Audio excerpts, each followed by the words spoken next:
मैं आपको यह भी बताना चाहता हूं, यही वजह है कि विपक्षी दल शुरू से इस स्कीम का विरोध करते नजर आ रहे हैं और इस सेना के लिए घातक बता रहे हैं, जिसका लगातार विरोध प्रदर्शन देखने को मिल रहा है।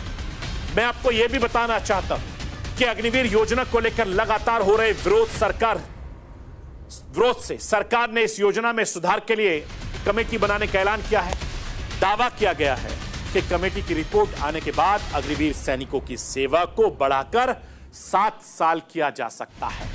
इसके अलावा 7 साल बाद 25% के बजाय 50% को रेगुलर करने का प्रस्ताव लाया जा सकता है और पेंशन को छोड़कर कई दूसरी सुविधाओं की घोषणा भी की जा सकती है। यानी विपक्ष के हमलों के बीच मोदी सरकार इस योजना में लगातार सुधार करने की कोशिश कर रही है।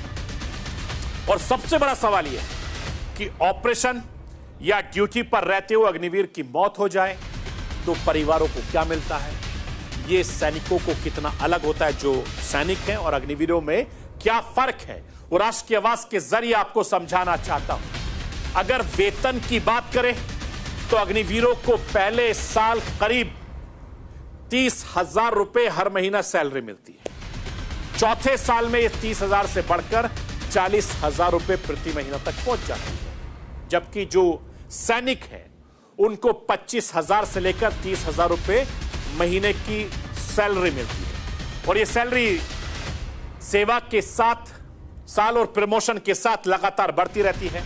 जैसे जैसे उनकी नौकरी बढ़ती है, सेवा की बात करती है, तो अग्निवीर योजना के जरिए सैनिक जो चुने जाते हैं उनमें सिर्फ 4 साल की होती है, जबकि नियमित सैनिकों की सेवा 15 से 20 साल ज्यादा होती है, जिसमें वो रिटायरमेंट के पात्र हो जाते हैं। और पेंशन लाभ की बात करें तो अग्निवीरों की सेवा खत्म होने के बाद पेंशन नहीं दी जाती, जबकि नियमित सैनिकों की सेवा के बाद दूसरे और भी ज्यादा लाभ उनको मिलते रहते हैं। प्रमोशन की अगर मैं बात करूं तो अग्निवीर योजना के जरिए प्रमोशन की संभावनाएं बहुत कम होती हैं, क्योंकि ये 4 साल के लिए होती है, जबकि नियमित सैनिकों की सेवा के दौरान प्रमोशन और बड़े रैंक हासिल करने के बहुत मौके आते हैं।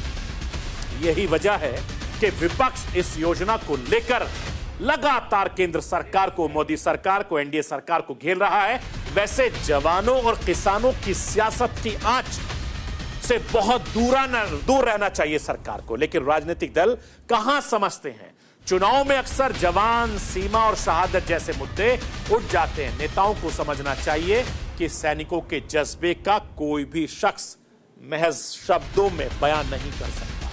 हिंदुस्तान में रह रहे लोग अपने घरों में चैन की नींद सो सके, इसके लिए हमारे जवान, हमारे फौजी भाई सरहदों पर अपनी रातें काली करते हैं, हमारी हिफाजत करते हैं, दुश्मनों से हमारे हिंदुस्तान को बचाते हैं, हमारे देश की रक्षा करते हैं, अपने जान हथेली पर रखकर मां के सपूत हमारी सीमाओं पर दुश्मनों को उनकी हैसियत बताते हैं, उनकी औकात बताते हैं, और बिना वक्त गवाए अगर हिंदुस्तान को अपनी जान देनी पड़े तो अपनी आन बान शान से भी पीछे नहीं हटते। ये हमारे फौजी भाई हैं।